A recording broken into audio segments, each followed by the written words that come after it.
मेरी बहन और मैं हम दोनों को एक ही समय पर दो सिस्टम्स मिले। एक था एलिमिनेशन सिस्टम जो स्टैमिना इस्तेमाल करके कुछ भी खत्म कर सकता था, और दूसरा था होर्डिंग सिस्टम जिसमें स्टोरेज स्पेस थी। बड़ा भाई होने के नाते मुझे बचपन से अपनी बहन की कमज़ोर सेहत के लिए बुरा लगता था, इसीलिए मैंने स्टैमिना खर्च करने वाला एलिमिनेशन सिस्टम चुना और मेरी बहन ने होर्डिंग सिस्टम चुना। किसे पता था कि एक हफ्ते बाद अपोकलिप्स आ जाएगा। भयंकर ठंड और ज़ॉम्बीज़ के झुंड ने सब कुछ तबाह कर दिया। मैंने एलिमिनेशन सिस्टम से ज़ॉम्बीज़ को ख़त्म किया और जल्द ही शहर का हीरो बन गया। बीच में मेरी बहन पीछे रहकर सिर्फ एक वेयरहाउस मैनेजर का काम कर सकी। एक ज़ॉम्बी अटैक के दौरान मैं बुरी तरह से घायल हो गया और जब मुझे जिंदा रहने के लिए सामान की ज़रूरत पड़ी तो मैंने देखा कि मेरी बहन ने सेफ हाउस लॉक कर दिया था। उसने मुझे ठंडी नज़रों से देखा और कहा, तुम हीरो क्यों बनो जबकि मैं एक वेयरहाउस मैनेजर बनकर रह गई हूँ। जब मैंने दोबारा आंखें खोली, मेरी बहन एलिमिनेशन सिस्टम चुनने के लिए भाग चुकी थी।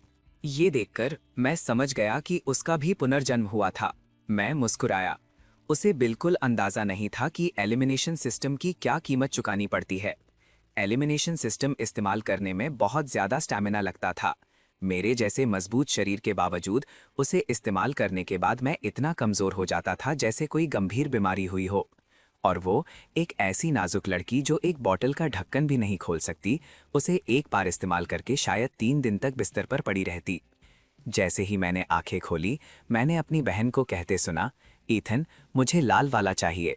एक बच्चे की तरह जिसे डर हो कि उसका खिलौना चोरी हो जाएगा, उसने जल्दी से राइट साइड वाले एलिमिनेशन सिस्टम की तरफ हाथ बढ़ाया। जैसे ही उसकी उंगलियों ने लाल आइकन को छुआ, उसके चेहरे पर खुशी की एक लहर दौड़ गई। इस जिंदगी में सबका हीरो बनने की बारी मेरी है। फिर उसने मुझे घमंड और नफरत भरी नजरों से देखा। बेवकूफ भाई, तुम अभी तक नहीं जानते हैं ना, मैंने सबसे मजबूत शक्ति ले ली है। इस जिंदगी में तुम मुझसे भीख मांगोगे, मैं सीधा छोड़े हुए होर्डिंग सिस्टम की तरफ बढ़ा। क्लोई, क्या तुम्हें यकीन है कि तुम्हें वही चाहिए? ये कॉम्बैट टाइप जैसा लगता है, बहुत मुश्किल काम है। जिसे वो एक दिव्य शक्ति समझ रही थी, उसे पाकर क्लोई का अहंकार बढ़ गया। उसने अपने बाल झटके और थोड़ी समझदारी दिखाते हुए कहा, ईथन, मैंने सब सोच लिया है। तुमने पूरी जिंदगी मेरी रक्षा की है, इस बार मुझे तुम्हारी रक्षा करने दो। सारी लड़ाई और गंदे काम मैं संभाल लूंगी। वो गोल्डन वाला शायद सिर्फ स्टोरेज स्पेस है, तुम्हारे जैसे मेटिकुलस इंसान के लिए बिल्कुल सही है। तुम लॉजिस्टिक संभाल सकते हो। मैं मन ही मन हंसा। ये मुझे भी अपना टूल बनाना चाहती है, और फिर ठीक वैसे ही जैसे मैंने पिछली जिंदगी में उसकी रक्षा की थी, मुझसे मेरा सब कुछ छीन लेना चाहती है। मैंने उसे इग्नोर किया और आगे बढ़कर अपने सामने रखे गोल्डन सिंबल को धीरे से छुआ। एक गरम सुनहरी रोशनी ने मुझे तुरंत घेर लिया। सिस्टम बाइंडिंग सफल हुई। होस्ट ईथन, क्षमता इनफाइनाइट होर्डिंग लेवल 1, अपोकलिप्स तक का समय 167 घंटे 59 मिनट। इस बीच अपने सिस्टम को सफलतापूर्वक बाइंड करने के बाद क्लोई ने उत्साह से हवा में हाथ हिलाए। Crystal ashtray on the coffee table vanished instantly. Chloe का चेहरा पीला पड़ गया। उसने अपनी छाती पकड़ ली और सांस लेने के लिए हांफने लगी, लेकिन फिर उसके चेहरे पर खुशी के भाव आ गए। ये असली है, ये सच में असली है, मेरे पास वो शक्ति है। वो मेरी तरफ मुड़ी। उसकी आंखों में अब पहले जैसी निर्भरता नहीं, बल्कि साफ अहंकार दिख रहा था। ईथन, मैं थोड़ा थक गई हूँ, मेरे लिए पानी लाओ और मुझे वो बैंक कार्ड दो जो माँ और पापा हमारे लिए छोड़ गए थे। मुझे तैयारी के लिए कुछ चीज़ें खरीदनी हैं। उसका लहजा ऐसा था जैसे वो किसी नौकर को हुक्म दे रही हो। अपनी उस बहन को देखते हुए जिसने पिछली जिंदगी में मुझे बर्बाद कर दिया था, मैंने धीरे से एक शब्द कहा, निकल जाओ। उस पल हवा जम सी गई। मेरी बहन के चेहरे की मुस्कान रुक गई और उसे लगा जैसे उसने गलत सुना हो। पूरी जिंदगी मैंने उसकी हर जिद पूरी की थी। ईथन, तुमने अभी क्या कहा? क्या तुम इस बात से नाराज हो कि मैंने रेड सिस्टम ले लिया? लेकिन मैं ये तुम्हारी रक्षा के लिए कर रही हूं। मैंने कहा, निकल जाओ। मैं खड़ा हुआ और क्लोई को नीचे देखा। और हाँ, ये मेरा घर है। तुम्हारे पास अपना सामान पैक करके निकलने के लिए 10 मिनट हैं। पागल हो गए हो क्या? क्लोई ने आखिरकार अपना नाटक बंद कर दिया। मैंने सबसे मजबूत शक्ति हासिल की है। तुम जानते हो इसका क्या मतलब है? अपोकलिप्स आने वाला है। सिर्फ मैं तुम्हारी रक्षा कर सकती हूँ। अगर तुमने अभी मुझे नाराज किया तो गिड़गिड़ाने पर भी मैं तुम्हारी मदद नहीं करूंगी। वो बहुत कॉन्फिडेंट थी, ये सोचकर कि मैं पिछली जिंदगी की तरह उसके सामने झुक जाऊंगा। मैं मुस्कुराया और क्लोई के पास गया, उसे कोने में धकेल दिया। सबसे मजबूत शक्ति। मैंने अचानक उसके कान के पास दीवार पर जोर से एक मुक्का मारा। क्लोई चीखी और अपना सर पकड़कर नीचे बैठ गई। तुम्हारी ये सो कॉल्ड शक्ति, क्या ये सिर्फ तुम्हारे कुछ पुराने कपड़ों को गायब करने के लिए है? क्या तुम भूल गई हो कि तुम्हारी शक्ति सिर्फ चीजें मिटा सकती है, खाना बना नहीं सकती?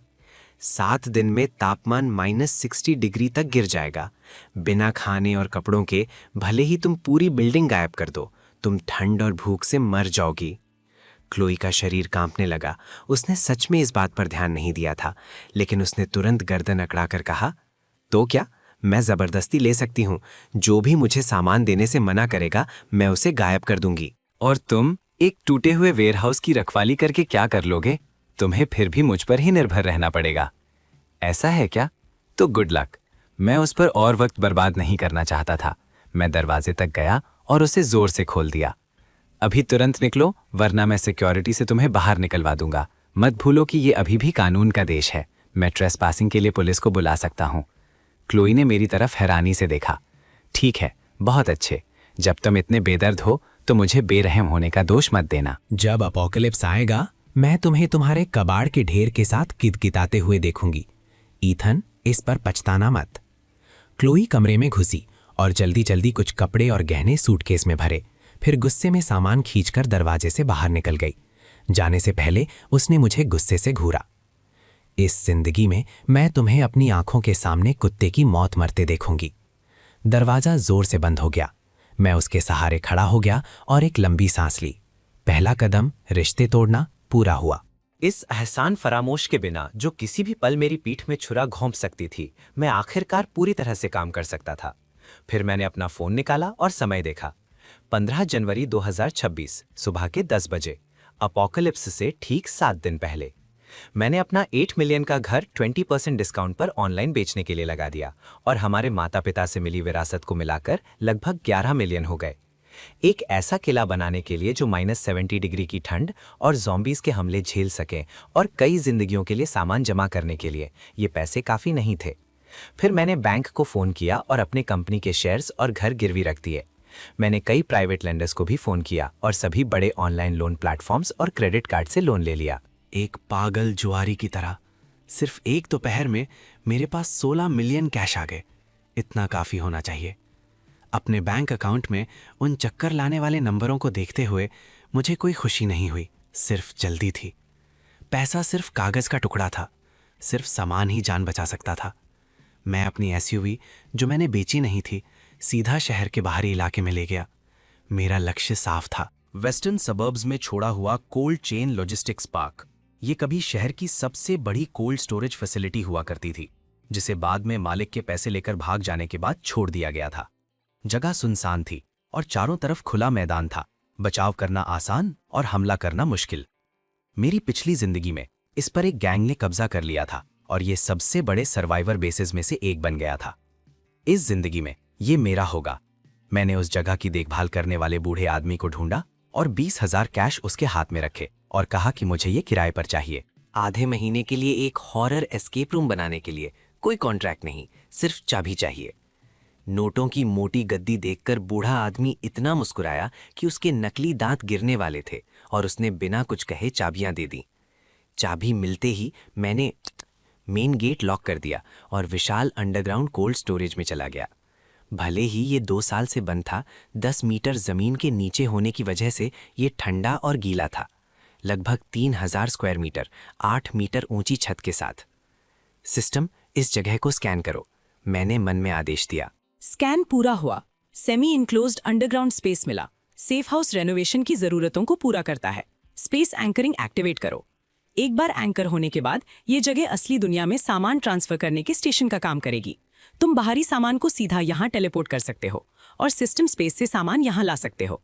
एंकर, जगह सुरक्षित हो गई। अब इसे भरने के लिए मैं सीधा शहर की सबसे बड़ी खेतीबाड़ी की होलसेल मार्केट गया और जमकर खरीदारी की। मेरी इस अजीब खरीदारी ने पूरी होलसेल मार्केट में हलचल मचा दी। एक अनजान नौजवान जो ऐसे होलसेल खरीद रहा था जैसे अपोकलिप्स के लिए सामान जमा कर रहा हो, उसने मार्केट मैनेजमेंट का ध्यान भी खींचा। लेकिन मेरे पास कहानी तैयार थी। मैंने उन्हें बताया कि ये दूर पहाड़ी इलाकों में कई बड़ी खदानों के लिए सालाना सामान जमा करने का काम है और पहाड़ों के बंद होने से पहले अगले कुछ दिनों में सब कुछ तैयार करना था। इस दौर में जहां पैसा सब काम कर देता है, जब तक पैसा सही हो, बहाना कितना भी अजीब हो, कोई ना कोई तुम्हारी मदद कर ही देगा। रात होते ही सामान से लदे पहले हैवी ट्रक्स वेस्टर्न सबर्ब्स की उस फैक्ट्री में आने लगे। सभी वर्कर्स के सामान उतारकर जाने के बाद मैंने लोहे का गेट फिर से लॉक कर दिया। पूरा कोल्ड स्टोरेज पहाड़ों की तरह जमा सामान से भर गया था। मैं 5 मीटर ऊंचे चावल के ढेर के पास गया, अपना हाथ उठाया और हथेली सबसे नीचे वाली बोरी पर रखी। स्टोर। तुरंत 50 टन चावल हवा में गायब हो गया। मैंने अपनी आंखें बंद की और अपनी चेतना से सिस्टम स्पेस में प्रवेश किया। उस अनंत सफेद जगह में 50 टन चावल चुपचाप हवा में तैर रहा था, बिल्कुल वैसे ही जैसे पहले रखा हुआ था। यहाँ समय रुका हुआ था। 100 साल बाद भी ये चावल बिल्कुल ताज़ा पकेंगे। शानदार। सब कुछ अपने काबू में होने का ये एहसास नशा कर रहा था, लेकिन ये सिर्फ शुरुआत थी। -60 डिग्री की ठंड में बिना गर्मी के ये खाना पत्थर जैसा जम जाएगा। मैंने दोस्तों से संपर्क करके 10,000 टन बिना धुएं वाला कोयला और डीजल, सोलर पैनल्स और जनरेटर्स के साथ खरीदा। 7 दिन बचे थे। मुझे ना सिर्फ इस कोल्ड स्टोरेज में 10 जिंदगियों के लिए खाना जमा करना था, बल्कि इसे एक क्लाइमेट कंट्रोल्ड किले में बदलना था, जिसे एक न्यूक्लियर बॉम्ब भी तोड़ ना सके। तभी मेरे फ़ोन पर क्लोई का मैसेज आया। ये उसकी और उसके सीनियर रायन की एक फ़ोटो थी, जो एक महंगे फ्रेंच रेस्टोरेंट में बैठे थे। बेचारा भाई, घर से निकलने के बाद क्या तुम अब इंस्टेंट नूडल्स खा रहे हो? रायन और मैं अपनी नई जिंदगी का जश्न मना रहे हैं। अगर तुम अभी घुटने टेको और गिड़गिड़ाओ तो शायद मैं तुम्हें एक रोटी का टुकड़ा दे दूं। मैं स्क्रीन पर देखा, मेरे होंठों पर एक मजाकिया मुस्कान थी। खा लो, ढेर सारा खा लो। ये तुम्हारा आखिरी खाना है, जिसे इंसानी खाना कहा जा सकता है। मैंने कैजुअली 2 शब्दों में जवाब दिया, गरम कपड़े पहनो। फिर मैंने उसे ब्लॉक कर दिया और अपना फ़ोन बंद कर दिया। मैं दूसरी मंजिल पर लोहे के वॉकवे पर खड़ा था। दर्जनों वर्कर्स को स्टील के इस दानव के पेट में चींटियों की तरह काम करते देख रहा था। बॉस, आपकी ज़रूरतें कुछ ज़्यादा नहीं हैं? बोलने वाला ब्लेक था, शहर का सबसे जुगाड़ू कॉन्ट्रैक्टर, जो अब परेशान दिख रहा था। अपने हाथों में ब्लूप्रिंट को घूर रहा था। पूरी जगह 50 सेंटीमीटर मोटी एरोस्पेस ग्रेड एरोजेल इंसुलेशन, उस पर 20 mm की बुलेट प्रूफ स्टील प्लेट्स की 2 परतें, और आप चाहते हैं कि सारी वेंटिलेशन बंद हो, सिवाय 2 एयर इनटेक्स के, जिनमें NBC फिल्ट्रेशन सिस्टम्स लगे हों। ब्लेक ने अपने माथे से पसीना पोंछा। भाई, ये सस्ता नहीं पड़ेगा। पैसे तुम्हारे अकाउंट में आ चुके हैं, 5 मिलियन एडवांस। मुझे ये 3 दिन में चाहिए। सारा मटेरियल स्टॉक में होना चाहिए, और अगर नहीं है तो दूसरी कंस्ट्रक्शन साइट से निकाल लो। मैं 3 गुना ज्यादा पैसे दूंगा। मैं मुड़ा और ब्लेक की आंखों में देखा। सिर्फ एक नियम है, क्यों ये मत पूछना। फोटोज मत लेना, सोशल मीडिया पर पोस्ट मत करना। काम होने पर 2 मिलियन और मिलेंगे, चुप रहने के लिए।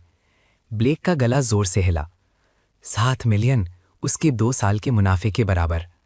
हो जाएगा बॉस, आप मेरे बाप जैसे हैं। जब आप इतने दरियादिल हैं तो सुनिए, अगर मैं 3 दिन में काम ना करूं तो आप मेरा सर तोड़कर उसे फुटबॉल की तरह इस्तेमाल कर सकते हैं। ब्लेक को जोश में जाते देख मुझे कुछ महसूस नहीं हुआ। मैं जो बना रहा था वो सिर्फ एक शेल्टर नहीं, बल्कि अपोकलिप्स से आज़ाद एक इकोसिस्टम था। मैं फैक्ट्री के कोने में गया जहां एक खास सामान की डिलीवरी हुई थी। बड़े लकड़ी के क्रेट्स खोले गए, जिनके अंदर से गहरी धातु की चमक दिखाई दी। ये आम स्टील का सामान नहीं था, बल्कि high voltage electric fence generators और military grade blast proof glass थे, जो खास तरीकों से मंगवाए गए थे। अपोकलिप्स की शुरुआत में सबसे डरावनी चीज ज़ॉम्बीज नहीं, बल्कि इंसानी फितरत थी। जब भूख और ठंड लोगों को जानवर बना देती थी, तब आम रोल अप डोर्स भीड़ के सामने कागज की तरह कमजोर थे। सिस्टम, ये सारा बिल्डिंग मटेरियल स्टोर करो और ब्लूप्रिंट के हिसाब से उनकी जगह सेट कर दो। वर्कर्स के डिनर ब्रेक के दौरान मैंने भारी ब्लास्ट प्रूफ ग्लास को हल्के से छुआ और दर्जनों टन सामान पल भर में गायब हो गया। फिर सिस्टम की सटीक नियंत्रण में वो फैक्ट्री के ऊपर स्काईलाइट की जगह पर बिल्कुल फिट हो गए। जैसे ही आखिरी कंस्ट्रक्शन गाड़ी गई, विशाल लोहे का गेट धीरे धीरे बंद हो गया। स्टील के उस किले के बीच में खड़ा होकर, जो अब पूरी तरह से मेरा था, मैं पहाड़ों की तरह जमा सामान से भरे कमरे को देख रहा था।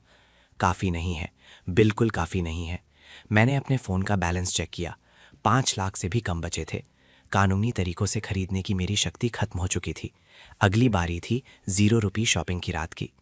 सुबह के 2 बजे east harbour bonded logistic centre पर। ये शहर का सबसे बड़ा इंपोर्ट एक्सपोर्ट डिस्ट्रीब्यूशन हब था, जहां हजारों शिपिंग कंटेनर्स दुनिया भर के महंगे सामान से भरे हुए बिल्डिंग ब्लॉक्स की तरह रखे थे। उस रात मैंने लगभग आधे बॉन्डेड जोन के महंगे वेयर हाउसेस को खाली कर दिया, जब तक मेरे दिमाग में एक हल्का चुभने वाला दर्द नहीं हुआ, जो मेंटल एनर्जी के ज्यादा इस्तेमाल का संकेत था। मैंने मजबूरन रुक गया। जैसे ही मैं जाने वाला था, अचानक इंजन की आवाज ने रात की शांति भंग कर दी। कई काली मॉडिफाइड एसयूवीज पोर्ट में घुसी और पास के एक छिपे हुए वेयरहाउस के सामने रुक गईं। गाड़ी के दरवाजे खुले और दर्जन भर टैटू वाले गुंडे बाहर निकले। आगे एक गंजा आदमी अपने लोगों को जोर से डांट रहा था। सामान हटाओ, जल्दी करो। ड्रैगन ने कहा है कि शिपमेंट आज रात ही हटाना है, पुलिस की नजर है। जो बॉक्स वो लोग उठा रहे थे, उन पर खतरनाक सामान की चेतावनी लिखी थी। मैंने अपनी आंखें छोटी की और सिस्टम का लॉन्ग रेंज स्कैन एक्टिवेट किया। स्कैन के नतीजे TNT विस्फोटक, डेटोनेटर्स, इंडस्ट्रियल नाइट्रिक एसिड, हथियार। मेरे दिल की धड़कन बढ़ गई। ये ब्लैक शार्क गैंग का स्मगलिंग पॉइंट था, जो शहर का सबसे बड़ा क्रिमिनल ऑर्गेनाइजेशन था। उस TNT को देखते हुए, जो ना सिर्फ ज़ॉम्बीज को उड़ा सकता था बल्कि किसी भी सुरक्षा को तोड़ सकता था, मैंने अपने होंठ चाटे। ये तोहफा सीधा मेरे दरवाजे पर आया है। इन विस्फोटकों के साथ मेरे पास आखिरी तुरुप का इक्का होगा।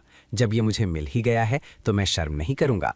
मैंने चुपके से सिस्टम स्पेस की प्रॉपर्टीज का इस्तेमाल करके वेयरहाउस के पीछे चक्कर लगाया और अपना हाथ पतली स्टील प्लेट वाली दीवार पर रखा। ये दूरी सिस्टम के दायरे में थी। सिस्टम, वेयरहाउस के अंदर के सभी एक्सप्लोसिव्स को लॉक करो और सभी को कलेक्ट कर लो।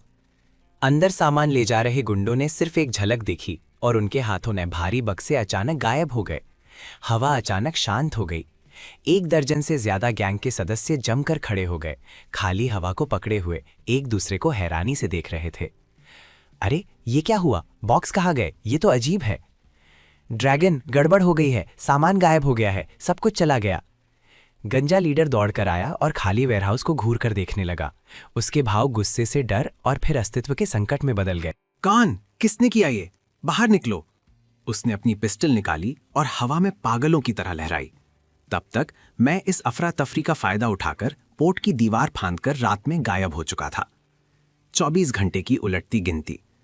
अपने आखिरी दिन शहर में भीड़ भाड़ थी। किसी को नहीं पता था कि ये पुरानी दुनिया की आखिरी शाम थी। मौसम विभाग ने ठंडी लहर की नीली चेतावनी जारी की। कल तापमान 10 से 15 डिग्री गिरने की भविष्यवाणी की। किसी ने भी इसे गंभीरता से नहीं लिया। ज्यादा से ज्यादा वो एक एक्स्ट्रा गर्म कपड़ा पहन लेंगे। मैं फिर से बाहर नहीं गया। वेस्टर्न सबर्ब्स के किले में रहकर आखिरी जांच कर रहा था। सारे दरवाजे और खिड़कियां वेल्ड कर दी गई थीं। सिर्फ एक मेन एंट्रेंस छोड़ा गया था। मैंने आखिरी बार सोशल मीडिया चेक करने के लिए अपना फ़ोन खोला। क्लोई ने 1 घंटे पहले एक अपडेट पोस्ट किया था। भले ही सर्दी आ रही है, मेरा दिल गर्म है। सरप्राइज के लिए शुक्रिया रायन। भविष्य उज्जवल है। कुछ लोग अपने गंदे पैसों के साथ सड़ सकते हैं। मैं जोर से मुस्कुराया। मैंने उसे लाइक किया, फिर कमेंट किया, जब तक हो सके मजा लो। ठीक तभी बाहर की बूंदाबांदी अचानक रुक गई। तुरंत बाद एक पिंग पोंग बॉल के साइज का ओला ब्लास्ट प्रूफ ग्लास से जोर से टकराया। फिर दूसरा, तीसरा। गोली की तरह ओले बरसने लगे। उसके बाद तेज हवाएं चलीं और तापमान तेजी से गिरा। मेरे फोन स्क्रीन पर एक इमरजेंसी न्यूज अलर्ट आया। ब्रेकिंग न्यूज, एक सुपर पोलर वॉर्टेक्स के कारण अगले 3 घंटों में दुनिया का तापमान 50 डिग्री गिर जाएगा। सभी नागरिक तुरंत घर लौटें। तुरंत, ये कोई मजाक नहीं है। अपोकलिप्स आ चुका था। सिर्फ 10 मिनट में बाहर की दुनिया का रंग बदल गया। सड़क की सतह पर बहुत कम समय में मोटी काली बर्फ जम गई। 1 दर्जन गाड़ियां टकरा गई। तुरंत आग लग गई, लेकिन आग फैलने से पहले भयंकर ठंड ने उसे दबा दिया, उसे एक अजीब स्थिति में जमा दिया। गाड़ी के अंदर के लोग दरवाजे खोलने की कोशिश कर रहे थे, लेकिन वो जम चुके थे। किसी ने गाड़ी की खिड़की तोड़ी और बाहर निकला। लेकिन जैसे ही उसने बाहर की हवा को छुआ, ऐसा लगा जैसे उसकी सारी गर्मी छीन ली गई हो। उसकी हरकतें तुरंत सख्त हो गईं। उसका डरा हुआ चेहरा उसके चेहरे पर जम गया, एक जिंदा जैसी बर्फ की मूर्ति में बदल गया। घर के अंदर का थर्मामीटर बता रहा था कि बाहर का तापमान -30 डिग्री से नीचे जा चुका था और अभी भी 1 डिग्री प्रति मिनट की दर से गिर रहा था। सेफ हाउस के अंदर तापमान 24 डिग्री पर स्थिर था। मैंने अपनी जैकेट उतार दी, सिर्फ एक पतली टी शर्ट पहनी और एक बेहतरीन सेकी हुई वैग्यू का टुकड़ा अपने मुंह में डाला, आराम से। इस बीच शहर के एक महंगे अपार्टमेंट में क्लोई अपने नए खरीदे हुए कश्मीर के कंबल में लिपटी हुई थी, फिर भी कांप रही थी। अभी अभी पूरे कॉम्प्लेक्स का हीटिंग सिस्टम पाइप फटने से बंद हो गया था और अंदर का तापमान -5 डिग्री तक गिर गया था।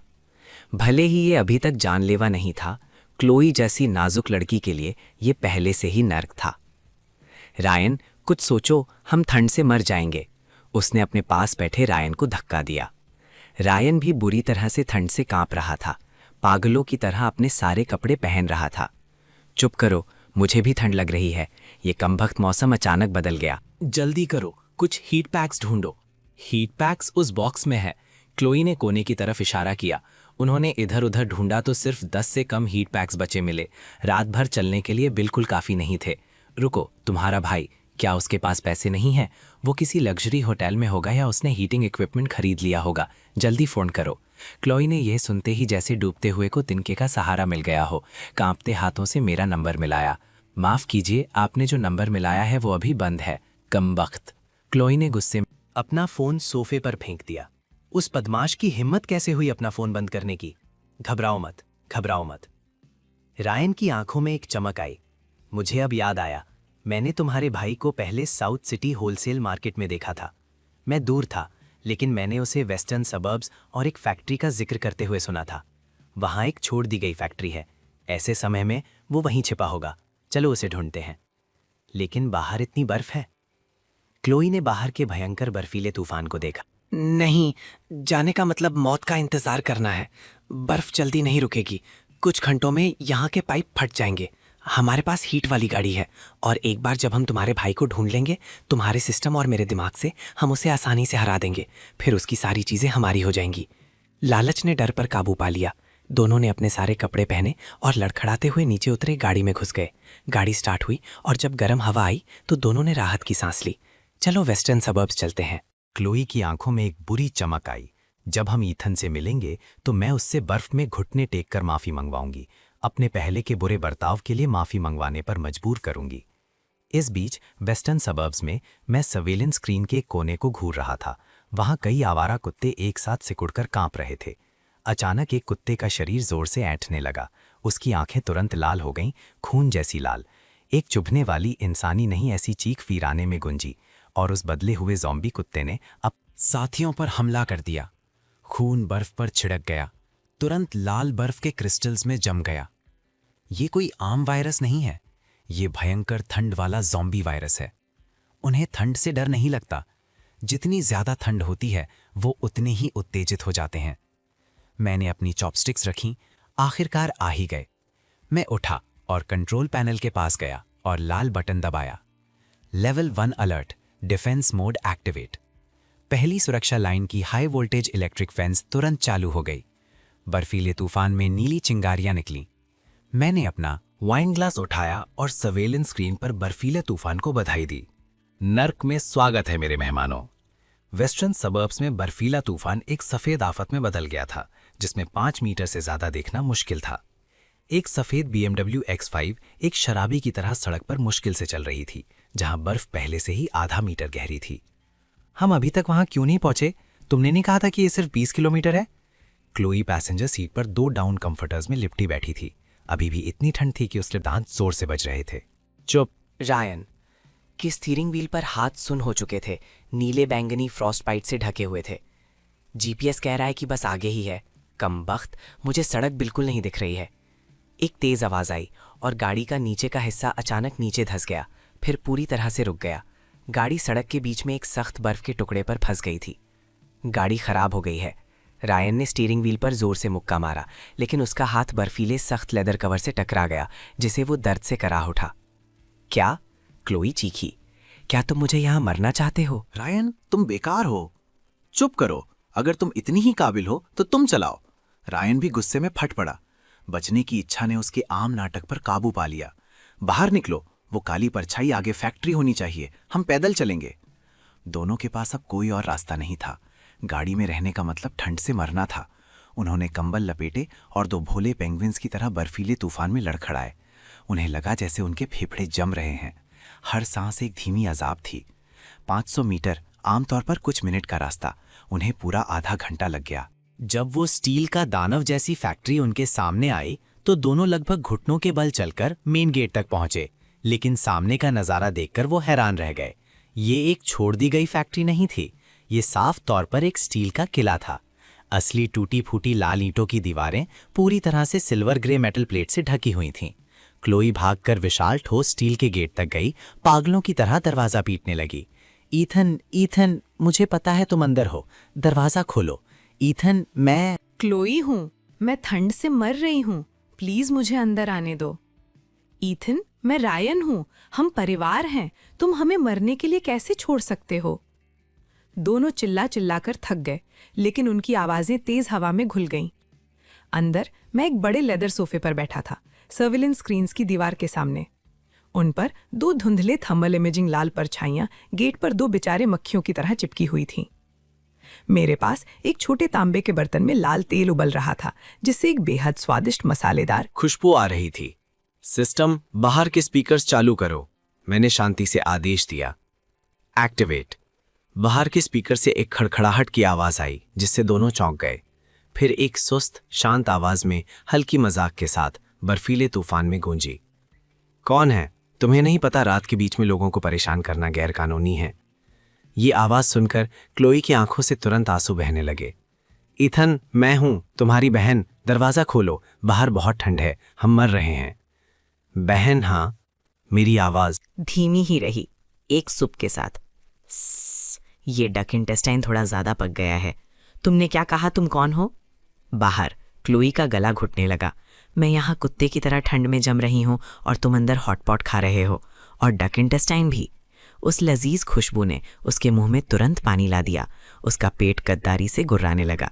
ईथन, अनजान बनना बंद करो, मुझे पता है तुम मुझे सुन सकते हो। मैं क्लोई हूँ, तुम्हारी इकलौती बहन। अब दरवाज़ा खोलो, एक बार अंदर आ जाऊंगी तो पहले की सब बातें समझा दूंगी। वो सब गलतफहमी थी। गलतफहमी? मैंने अपनी चॉपस्टिक्स रखी, माइक्रोफोन उठाया और स्क्रीन पर उस बिगड़े हुए चेहरे को देखा। मेरी नज़र अचानक ठंडी हो गई।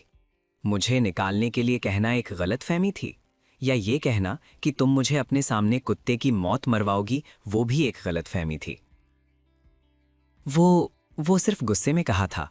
क्लोई घबरा गई। ईथन, तुम एक आदमी हो, तुम इतने छोटे दिल के क्यों हो? पहले मेरी गलती थी, मैं अब माफ़ी मांग रही हूँ। I am sorry. ठीक है, अब दरवाज़ा खोलो। ये माफ़ी नहीं थी, ये उसके दिमाग में एक आदेश था। जब तक वो सिर झुकाकर ये 3 शब्द कहती, मुझे उसे माफ़ करना ही पड़ता था। ये 20 साल से नियम था। अफसोस, नियम बदल गए थे। अगर माफ़ी से काम चलता तो हमें पुलिस की क्या ज़रूरत होती? मैं हंसा। तुम अपनी सबसे मजबूत शक्ति क्यों नहीं आजमाती? तुम्हारे पास एलिमिनेशन सिस्टम नहीं है? ये शब्द क्लोई पर बिजली की तरह गिरे। सही है, मेरे पास एक शक्ति है, मैं उससे भीख क्यों मांगूं? ठीक है, अगर तुम नहीं खोलोगी तो मैं खुद खोल लूंगी। बाद में मुझसे भीख मत मांगना। क्लोई की आंखों में एक बुरी चमक आई और उसने गहरी सांस ली। उसके शरीर में ऊर्जा दौड़ने लगी। उसने अपना जमा हुआ हाथ स्टील के दरवाजे पर मारा। एलिमिनेट। उसकी हथेली से एक लाल रोशनी निकली जो दरवाजे से जोर से टकराई। हालांकि गेट के गायब होने का इंतजार किया गया नजारा नहीं हुआ, बल्कि लाल रोशनी एक अदृश्य दीवार से टकराकर तुरंत वापस आ गई, जिससे क्लोई का हाथ सुन्न हो गया और वो बर्फ में पीछे गिर गई। सिस्टम चेतावनी, लक्ष्य की घनता बहुत ज्यादा है और high level. Energy reinforced space anchoring से सुरक्षित है। होस्ट का वर्तमान लेवल LV1 है, एलिमिनेट नहीं कर सकता। जबरदस्ती एलिमिनेशन के लिए जीवन शक्ति की जरूरत है। क्लोई ने अटल दरवाजे को विश्वास से देखा। मेरा सिस्टम सबसे मजबूत है, मैं एक दरवाजा भी कैसे नहीं खोल सकती? मेरी बेरहम हंसी स्पीकर से आई। बताना भूल गया था, ये दरवाज़ा मुझे एरोस्पेस ग्रेड एलॉय के लिए 5 मिलियन का पड़ा है, और मेरा सिस्टम तुम्हारे सिस्टम का उल्टा काम करता है। तुम्हारा एलिमिनेशन मेरे होर्डिंग को एलिमिनेट नहीं कर सकता। अब दफा हो जाओ। मेरे दरवाजे पर बर्फ गंदी मत करो। स्पीकर बंद हो गया। फिर गेट के ऊपर की फ्लडलाइट्स अचानक जल उठीं। 2 चौंधिया देने वाली रोशनी सीधा उनके चेहरों पर पड़ी, जिससे वो अपनी आंखें नहीं खोल पा रहे थे। क्लोई बर्फ में बैठी थी, हड्डियों तक चुभने वाली ठंड महसूस कर रही थी। उस दरवाजे को घूर रही थी जो कभी नहीं खुलेगा। पहली बार महसूस कर रही थी कि असली निराशा क्या होती है। आधे घंटे बाद क्लोई और रायन गए नहीं थे, क्योंकि गाड़ी खराब थी। वो सिर्फ फैक्ट्री के गेट के पास एक हवा से बची हुई जगह में सिकुड़कर बैठ सकते थे। अब क्या करें? मुझे अपने पैर महसूस नहीं हो रहे। क्लोई के होंठ गहरे बैंगनी हो गए थे। उसकी पलकों पर बर्फ के क्रिस्टल्स जमे हुए थे। रायन की हालत और भी खराब थी। उसने क्लोई को अपने कुछ कपड़ों में से एक दे दिया था और अब उसका पूरा शरीर जोर से कांप रहा था। उसकी आंखें धुंधली होने लगी थीं। सोना मत, अगर तुम सो गए तो उठ नहीं पाओगे। ठीक तभी ऊपर से एक इतनी तेज खुशबू आई कि तुम्हारी रूह निकल जाए। दोनों ने मेहनत से अपने सिर उठाए। कुछ चाहिए? मैं दूसरी मंजिल के छज्जे पर खड़ा था, हॉट पॉट का अधूरा कटोरा पकड़े हुए। ईथन, प्लीज मुझे बस एक घूंट दे दो, बस एक घूंट गरम सूप। रायन आखिरकार टूट गया। बर्फ में घुटने टेक कर ऊपर की तरफ पागलों की तरह सिर पटकने लगा। मैंने तुम्हें बास्केटबॉल भी सिखाया था, पुरानी यादों के लिए मुझे बचा लो। मैं हंसा और आराम से एक ताज़ा पका हुआ मोटा बीफ का टुकड़ा उठाया। जब तुमने मुझे बाहर बंद किया था, क्या तुमने पुरानी यादों के बारे में बात की थी? फिर मैंने अपना हाथ छोड़ा और वो गरम तेल टपकता बीफ का टुकड़ा दोनों के सामने गंदी बर्फ में गिर गया। रायन लगभग झट से उसे पकड़ने के लिए लपका, लेकिन क्लोई ज्यादा तेज थी। उसने बर्फ से ढका हुआ मांस का टुकड़ा झट से उठाया और सीधा अपने मुंह में डाल लिया। बिना चबाए ही निगल गई। उस गर्मी के पल ने उसे आह भरने पर मजबूर कर दिया। स्वादिष्ट? हाँ, बहुत अच्छा। क्लोई ने सिर हिलाया, आंसू बहने लगे। जब तुमने खा लिया है तो दफा हो जाओ। मेरे सिक्योरिटी सिस्टम ने अभी अभी कुछ छोटे दोस्तों को खुशबू से आकर्षित होते हुए देखा है।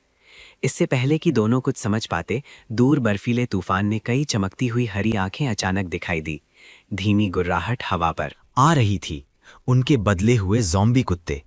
भागो! रायन ने सबसे पहले रिएक्ट किया। क्लोई को पकड़ा और भागने की कोशिश की, लेकिन जमीन पूरी बर्फ से ढकी थी और दोनों फिसल गए।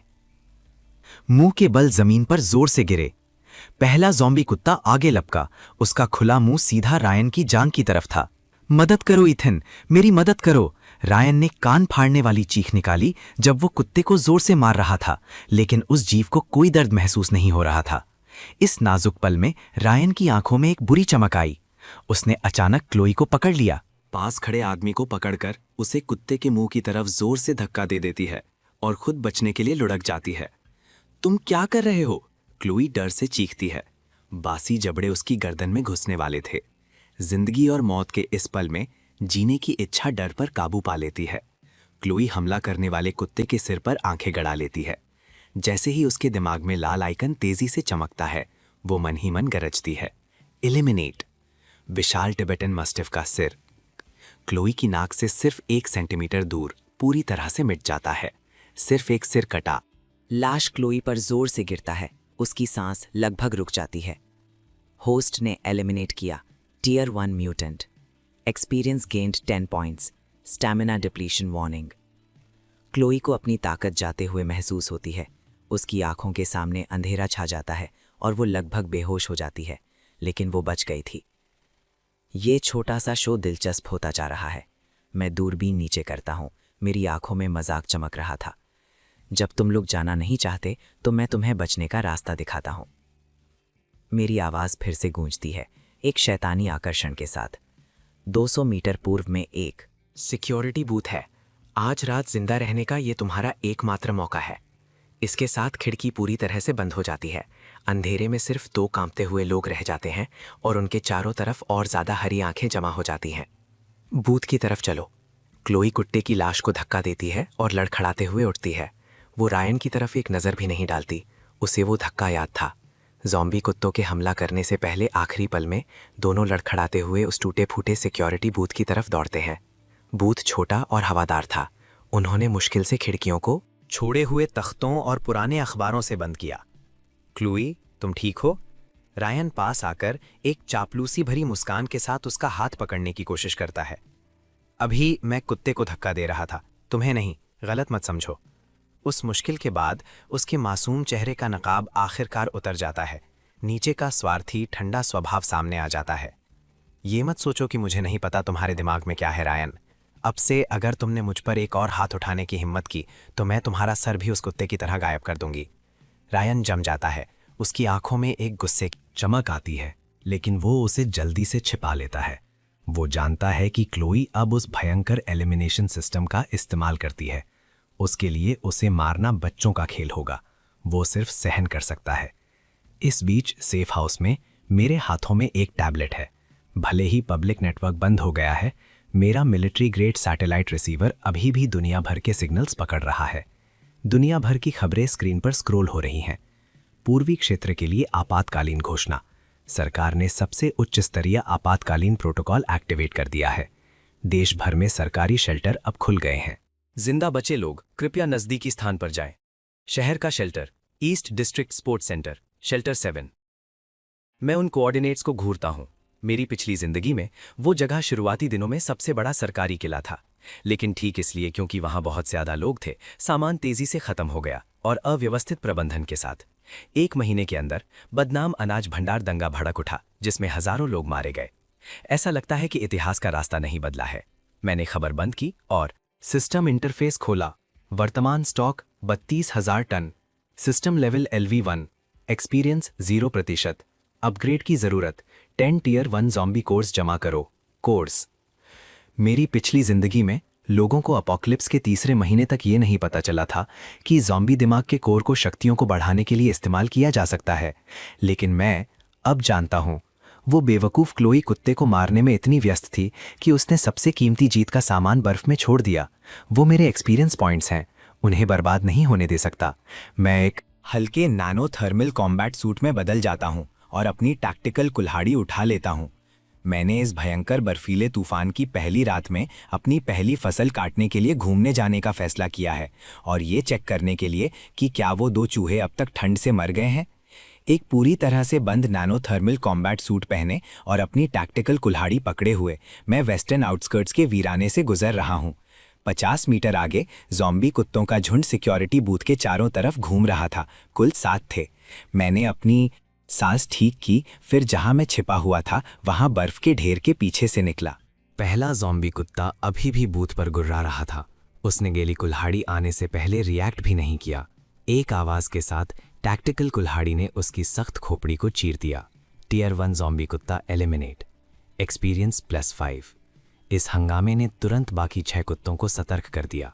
उनका नेता, एक विशाल टिबेटन मस्टिफ, ने अपना सिर घुमाया। उन भूत जैसी हरी आंखों ने मुझे पकड़ लिया। उसने अपने पिछले पैरों से छलांग लगाई। उसका विशाल शरीर एक टैंक की तरह हमला कर रहा था। जैसे ही वो मुझसे आधा मीटर दूर पहुंचा, मैंने अपना बायां हाथ मस्टिफ के नीचे जमीन पर किया। अस्पाल, एक 2 मीटर डायमीटर का बर्फ का टुकड़ा और उसके नीचे की जमी हुई धरती हवा में गायब हो गई। जमीन मस्टिफ के नीचे से गायब हो गई और वो सीधा नीचे गिर गया। मौके पर चौंका। मैं उसके ठीक पीछे गड्ढे में कूद गया।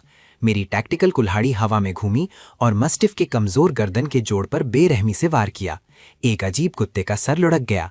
एलीट म्यूटेंट कुत्ता eliminate. Experience +20। Item drop. Tier 1 power core. रोशनी मेरे अंदर से गुजर गई।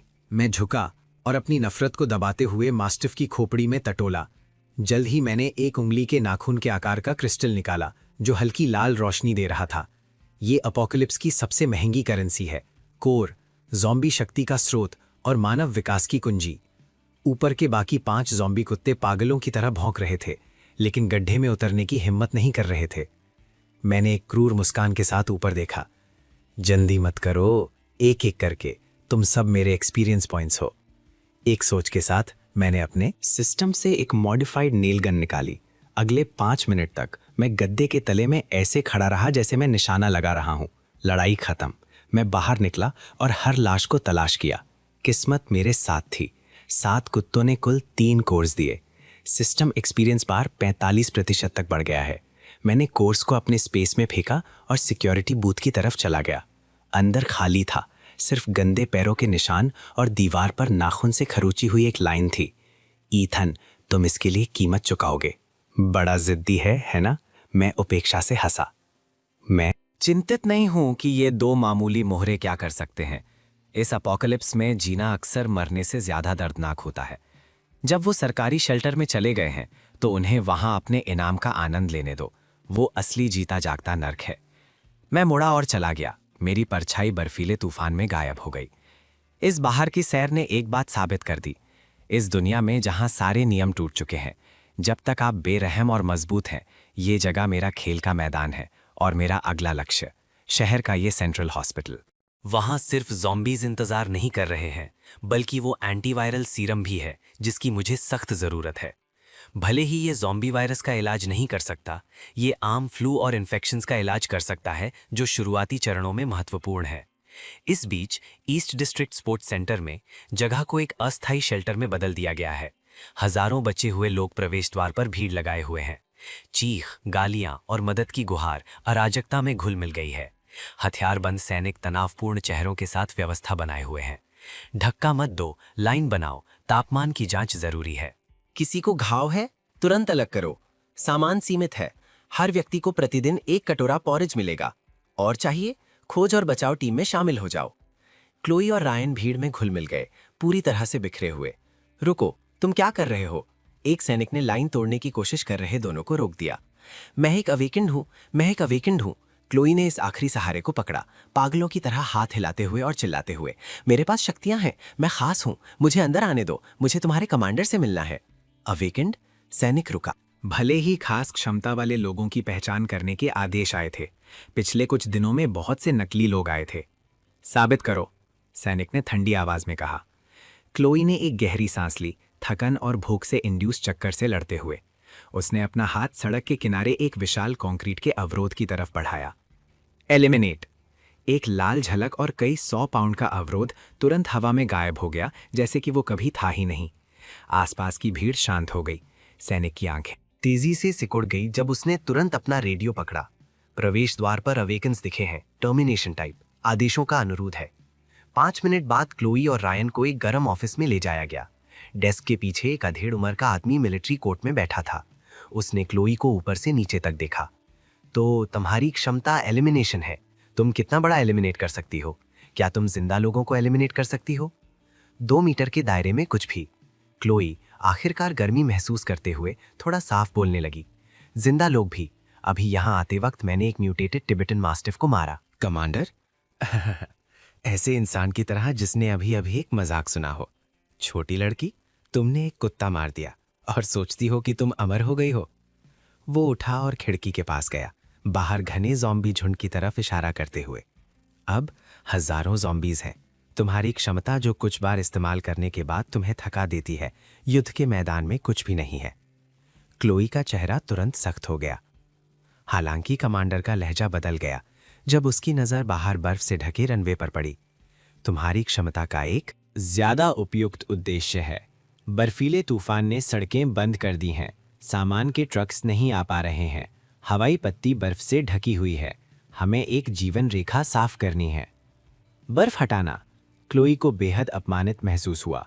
मैं एक चीट सिस्टम वाली प्रोटैगनिस्ट हूं जिसे अपोकलिप्स की रानी बनना है, और तुम मुझे एक सफाई कर्मी बनाना चाहते हो। मैं मना करती हूं, मैं एक अवेकेंड हूं। तुम्हारी हिम्मत कैसे हुई मुझे इस तरह अपमानित करने की? मना करती हो? कमांडर की मुस्कान तुरंत गायब हो गई। यहां काम नहीं तो खाना नहीं। अवेकेंड भी अपने काम के लिए काम करते हैं, ठीक है। काम नहीं करना है तो फिर बाहर जाओ और बर्फीले तूफान में वापस जाओ। उसने अपना हाथ हिलाया। उसके पास खड़े 2 सैनिक तुरंत आगे बढ़े। उनकी बंदूक की नालियां थोड़ा ऊपर उठ गईं। रायन के पैर डर से कमजोर हो गए।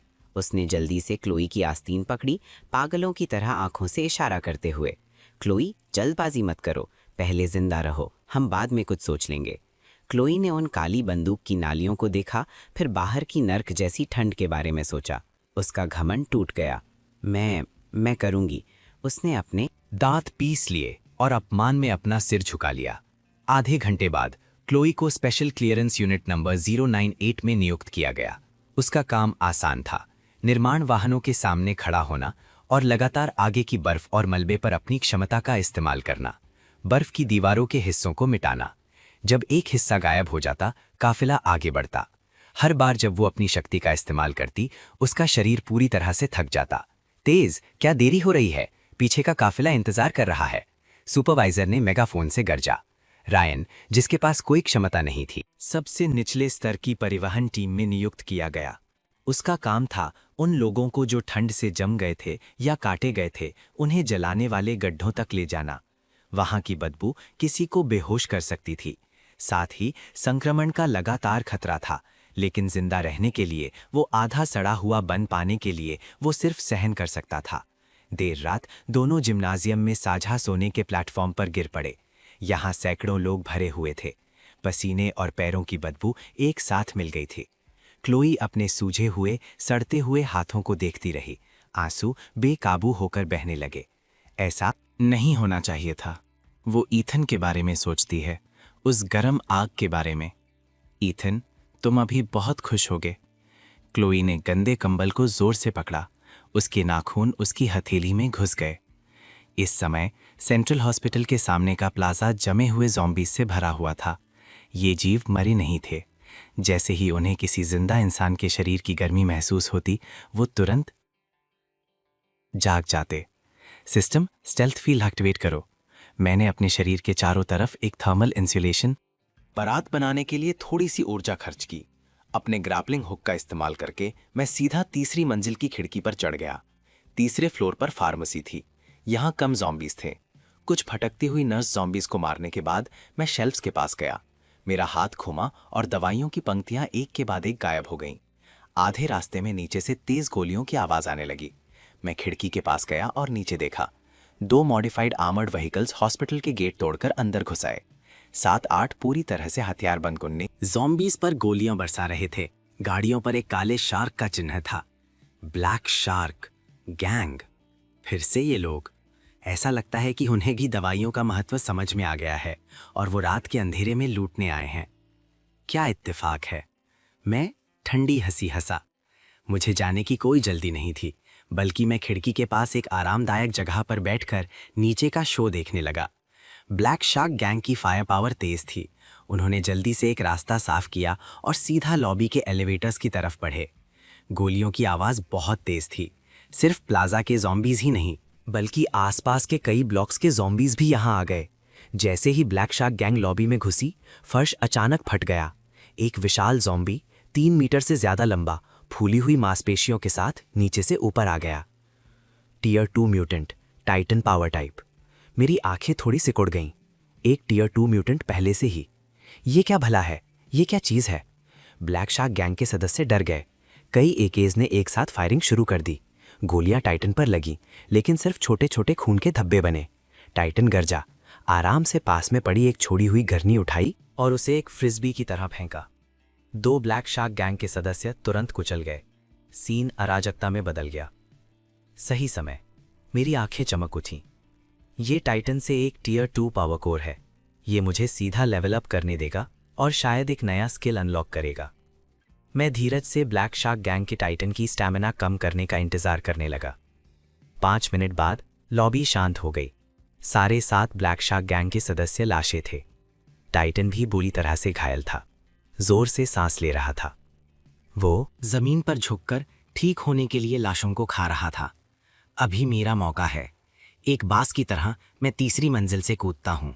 हवा में ही मैं अपने सिस्टम स्पेस से TNT का एक बंडल निकालता हूँ। मैं फ्यूज जलाता हूँ। ये तुम्हारे लिए एक तोहफा है। टाइटन अपना मुंह खोलता है, स्वाभाविक रूप से ये सोचते हुए कि ये खाना है, और उसे चबा जाता है। मैं गिरते ही लुढ़क जाता हूँ, एक स्तंभ के पीछे छुप जाता हूँ। एक जोरदार धमाके ने पूरी इमारत हिला दी। जब धुआं साफ हुआ तो टाइटन की गर्दन से ऊपर सब कुछ पूरी तरह से गायब हो चुका था। सिर्फ एक विशाल सिरकटा लाश बची थी। मैं पास गया और कटे फटे मांस के ढेर में टटोला। आखिरकार मुझे एक अखरोट के आकार का कोर मिला। टियर 2 पावर कोर प्राप्त हुआ। उच्च शुद्धता वाला ऊर्जा स्रोत मिला। अवशोषित करें और तुरंत अपग्रेड करें। हाँ, मेरे हाथ में कोर तुरंत एक गर्म धारा में बदलकर मेरी हथेली में समा गया। मुझे अपने शरीर की हर हड्डी में खटखट की आवाज महसूस हुई। ऊर्जा मेरे अंदर तेजी से दौड़ने लगी। सिस्टम अपग्रेड सफल। वर्तमान लेवल LV2। नई सुविधा अनलॉक हुई, स्पेशल रिफ्ट। ब्लेड वास्तविकता में 1 मीटर की स्थानिक दरार बनाने के लिए मानसिक ऊर्जा का उपयोग करता है। भौतिक रक्षा को नजरअंदाज करता है, किसी भी वस्तु को काट सकता है। रक्षा को नजरअंदाज। मैं अपनी हथेली को एक सोच के साथ देखता हूँ। मेरी उंगलियों पर एक स्याही काली रेखा बन जाती है। मैं उसे हल्के से पास के एक आर्मर्ड व्हीकल के भारी कवच पर फिराता हूँ, जैसे टोफू काट रहा हो। सख्त स्टील की प्लेट एक चिकनी रेखा में फट जाती है। मैं संतोष के साथ क्षमता को वापस लेता हूँ और अभी भी चल रहे 2 आर्मर्ड व्हीकल्स को देखता हूँ। उनमें वो सामान भरा है जो ब्लैक शार्क गैंग ने पिछले कुछ दिनों में इकट्ठा किया था। धन्यवाद साजनों। मैं जमीन पर पड़ी लाशों पर हाथ हिलाता हूँ और सब कुछ, गाड़ियाँ और सामान अपने स्पेस में संभाल लेता हूँ। इस हॉस्पिटल के दौरे में ना सिर्फ मुझे दवाइयाँ और एक लेवल अप मिला, बल्कि एक अचानक बड़ा फ़ायदा भी हुआ। अपोकलिप्स का 15वां दिन, शेल्टर 7। यहाँ की हवा अब सर्कुलेट नहीं होती। एक खट्टी बदबू और निराशा की फफूंद की गंध हर चीज़ में घुल गई है। कभी 50,000 लोगों को समाने वाला जिम्नेजियम अब 30,000 से भी कम लोगों को रखता है। व्यवस्था टूट चुकी है। जेनरेटर्स के आखिरकार मरने के साथ सभ्यता की आखिरी किरण भी गायब हो गई है। अंधेरे में लोग नहीं बल्कि भूखे जानवर हैं। अब कोई खाना नहीं बचा है। वेयरहाउस खोलो। अधिकारी सब कुछ जमा कर रहे हैं, जबकि हमें चबाने और भौंकने के लिए छोड़ दिया गया है। दंगा बिना चेतावनी के फूट पड़ा। हजारों भूखे बचे हुए लोग गार्ड की रक्षा रेखा को तोड़कर एक लहर की तरह मुख्य प्रशासनिक क्षेत्र की तरफ बढ़े। गोलियों की चीख और मांस फटने की आवाजें अराजकता में घुल मिल गईं। क्लोई सीढ़ियों के एक कोने में सिकुड़ी हुई थी, एक लंबा कुंद बर्फ का बेलचा पकड़े हुए थी। पिछला हफ्ता एक जीता जागता मौत था। उसके कभी गोरे हाथ अब फ्रॉस्ट बाइट और छालों से ढके हुए थे। क्लोई, भागो, ये जगह खत्म हो गई है। रायन दौड़ कर आया। उसका चेहरा खून से लथपथ था। वो कह रहे हैं कि बाहर का ज़ॉम्बी झुंड सीमा पार कर गया है। ये जगह अब मौत का फंदा बनने वाली है। भागो, कहाँ भागें? क्लोई ने निराशा से बाहर के बर्फीले तूफान को देखा। बाहर 60 डिग्री नीचे है। बाहर जाना आत्महत्या है। वेस्टर्न आउटस्कर्ट्स चलो, तुम्हारे भाई के पास। रायन ने उसके कंधे पकड़कर उसे हिलाया। पहले सिर्फ हम दोनों काम नहीं आते, लेकिन अगर हम इन हजारों को साथ ले जाएं तो? रायन की आवाज में एक शैतानी फुसफुसाहट आ गई। तुम जानती हो कि कमांडर के पास अभी भी कई भारी आर्मर्ड व्हीकल्स और भारी हथियार हैं, है ना? अगर तुम उसे बताओ कि वेस्टर्न आउटस्कर्ट्स में एक किला है जिसमें सामान, हीटिंग और बिजली भरी हुई है, तुम्हें क्या लगता है वो क्या करेगा? क्लोई की आंखें निराशा से गुस्से में बदल गईं, आखिरकार एक जुनूनी संकल्प में बदल गईं। तुम सही हो, मैं अकेली क्यों दुख झेलूं? अगर तुम मुझे बचाने के लिए दरवाजा नहीं खोलोगे तो अगर मैं मरूंगी तो साथ मरेंगे। मुख्य ऑफिस के अंदर कमांडर पसीने से तरबतर अपने अधीनस्थों को दस्तावेज नष्ट करने का निर्देश दे रहा था, जबकि भागने की तैयारी कर रहा था। कमांडर, मैं एक जगह जानती हूं। क्लोई अंदर घुसी, उस पर लगी बंदूकों के बावजूद जोर से चिल्लाते हुए। मुझे पता है कहां सामान है, हजारों टन, साथ ही जनरेटर्स और पूरी तरह से सुरक्षित किले। कमांडर तेजी से मुड़ा, उसे घूरते हुए। तुमने क्या कहा? मैं झूठ नहीं बोल रही हूं, ये मेरे भाई की जगह है। वो एक होर्डिंग सिस्टम है। अपोकलिप्स से पहले जागृत हुआ। उसने शहर की हर कोल्ड स्टोरेज फैसिलिटी खाली कर दी। ये वेस्टर्न आउटस्कर्ट्स के छोड़े हुए औद्योगिक क्षेत्र में है। अगर हम उस जगह पर कब्जा कर लें तो हम जिंदा रह सकते हैं, सब जिंदा रह सकते हैं। कमांडर की आंखें बचाव और निराशा की लालची चमक से चमक उठीं। खबर शेल्टर में एक वायरस की तरह फैल गई। वेस्टर्न आउटस्कर्ट्स में एक अनाज भंडार है। किसी स्वार्थी अमीर आदमी ने हजारों टन खाना जमा कर रखा है। चलो उसे मारकर सब ले लें। दंगे करने वाले जो पहले एक दूसरे को मार रहे थे, अचानक उनका एक साझा लक्ष्य हो गया। आधे घंटे बाद 5 भारी आर्मर्ड व्हीकल्स आगे, 1 दर्जन से ज्यादा मॉडिफाइड ट्रक्स पीछे और हजारों बचे हुए लोग पीछे बर्फीले तूफान में घुस गए। क्लोई आगे वाले आर्मर्ड व्हीकल में बैठी थी। उसके होठों पर एक क्रूर मुस्कान खेल रही थी। भाई, इस बार मैं तुमसे मिलने के लिए एक फौज लाई हूं। देखते हैं कि तुम अब भी दरवाजा खोलने से मना करते हो। काफिले के पीछे जिंदा इंसानों की गंध से आकर्षित एक ज़ॉम्बी झुंड चुपचाप पीछा कर रहा था। स्टील के किले के अलार्म नहीं बजे, बल्कि बीथोवन की 5वीं सिम्फनी जोश के साथ बज रही थी। एक काले टैक्टिकल कोट में मैं दूसरी मंजिल पर बुलेट प्रूफ जमीन से छत तक की खिड़की के सामने खड़ा था। मेरे हाथ में एक ग्लास लाल वाइन। मैं दूर बर्फ में चल रहे थरथराते हुए स्तंभ को देख रहा था। आखिरकार सर्वेलेंस स्क्रीन्स पर घने लाल बिंदुओं को देखते हुए मैं मुस्कुराया। सिस्टम इंटरफेस ने एक चेतावनी दी। बड़े पैमाने पर दुश्मन लक्ष्य पास आते हुए पाए गए। बड़ी मेहरबानी। मैं एक छोटी सी घूंट वाइन की लेता हूँ। मैं बिल्कुल भी चिंतित नहीं हूँ। अगर कुछ है तो मैं उत्साहित हूँ। घर पर पिछले कुछ दिनों में मैं इतना बोर हो गया था कि जंग लग जाती। शक्तियों को अपग्रेड करने और पुरानी फिल्में देखने के अलावा एक तलवार की धार पर नाचना अपोकलिप्स का सबसे बड़ा रोमांच है। काफिला औद्योगिक क्षेत्र से 500 मीटर दूर रुक गया। कमांडर की आवाज मेगाफोन से गूंजी। ईथन, अंदर, ध्यान से सुनो। हम शेल्टर 7 से आधिकारिक खोज और बचाव टीम है। हम अब कानूनी रूप से तुम्हारे सामान और शेल्टर पर कब्जा कर रहे हैं। तुरंत हथियार डाल दो और गेट खोलो। मैं अपने माइक्रोफोन में हंसा। तुम्हारा मतलब डाकू? मेरी आवाज में साफ मजाक था। कमांडर का चेहरा काला पड़ गया। उसने ऐसी जिद की उम्मीद नहीं की थी। जो दया से मना करते हैं उन्हें कुछ नहीं मिलता। क्लोई, तुमने नहीं कहा था कि तुम तोड़ सकती हो? वहां जाओ और बुलाओ। देखते हैं कि पारिवारिक रिश्ते कैसे दिखते हैं। क्लोई को आगे धकेला गया। वो आर्मर्ड व्हीकल के ऊपर मेगाफोन के साथ खड़ी थी। ईथन, तुम घिरे हुए हो। इन लोगों को देखो, वो भूखे हैं। तुम अकेले इतना सारा सामान जमा कर रहे हो। तुम्हारी आत्मा को दुख नहीं होता? अब दरवाजा खोलो और शायद सब तुम्हारी दया याद रखेंगे, वरना जब हम अंदर घुसेंगे तो तुम्हारे टुकड़े टुकड़े कर दिए जाएंगे। टुकड़े टुकड़े? मैं सिर हिलाता हूं। मेरी उंगली कंसोल पर एक लाल बटन पर हल्के से रखी है। छोटी बहन, तुम अब भी इतनी भोली हो। तुम्हें लगता है इन सब लोगों को लाने से मुझे खतरा है? तुम एक्सपीरियंस पॉइंट्स ला रही हो। आग खोलो। कमांडर ने धैर्य खो दिया। एक आरपीजी रॉकेट फैक्ट्री के गेट की तरफ तेजी से बढ़ा, लेकिन जैसे ही वो टकराने वाला था, एक अदृश्य बाधा जाग उठी। रॉकेट एक आईने से टकराकर अजीब तरह से उल्टा घूम गया और सीधा पास के एक ट्रक की तरफ चला गया। दंगे करने वालों से भरा ट्रक तुरंत कबाड़ में बदल गया। वापस आग खोलो, गोलियां चलाओ। अनगिनत गोलियां दीवारों पर एक तूफान की तरह बरस गईं, लेकिन सिर्फ चिंगारियां निकली। उन्होंने मुश्किल से पेंट को खरोचा। मैं अपनी उंगलियां चटकाता हूं। मेरी बारी। फिर मैं बटन दबाता हूं। रक्षा प्रणाली क्रम 2, माइनफील्ड एक्टिवेट। आगे के दंगे करने वालों के नीचे की बर्फ अचानक धंस गई। सैकड़ों माइंस एक के बाद एक फट गए। बर्फ तुरंत लाल हो गई। सैकड़ों लोग बस हवा में मिल गए। पीछे हटो, पीछे हटो। भीड़ डर से पीछे भागने लगी, लेकिन पीछे वाले आगे धक्का देते रहे। सीन तुरंत पूरी अराजकता में बदल गया। ठीक तभी उनके पीछे बर्फीले मैदानों से बहरे करने वाली चीखें उठी। हजारों से ज्यादा ज़ॉम्बीज धमाकों और खून से आकर्षित होकर आखिरकार अपने दांत दिखाए। ताजे खून से उत्तेजित होकर वो पागल कुत्तों की तरह भीड़ के पीछे घुस गए। मदद करो ज़ॉम्बीज, पीछे ज़ॉम्बीज हैं, हम घिरे हुए हैं। क्लोए, अपनी क्षमता का इस्तेमाल करके आगे का माइनफील्ड साफ करो, जल्दी। कमांडर, निराशा से पागल आंखों वाला, ने अपनी बंदूक क्लोए के सिर पर लगा दी।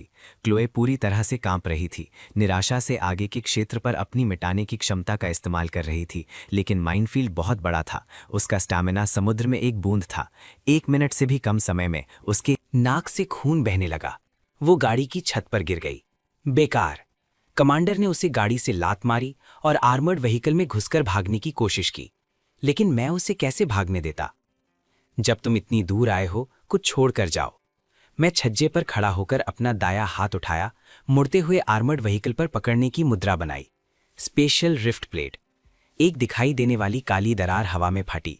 बिना आवाज के कई टन भरी आर्मर्ड व्हीकल और अंदर के कमांडर कमर से आधा कट गया। पूरा युद्ध क्षेत्र मौत जैसा शांत हो गया।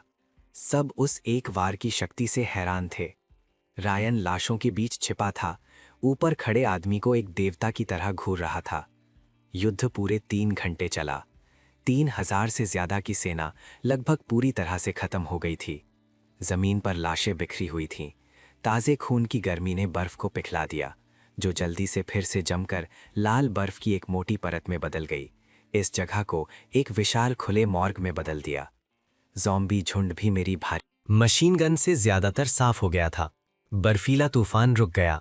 आसमान में एक पीला चांद लटक रहा था, इस नर्क जैसी जगह को रोशन कर रहा था। गेट के सामने सिर्फ 2 जिंदा लोग बचे थे, क्लोई और रायन।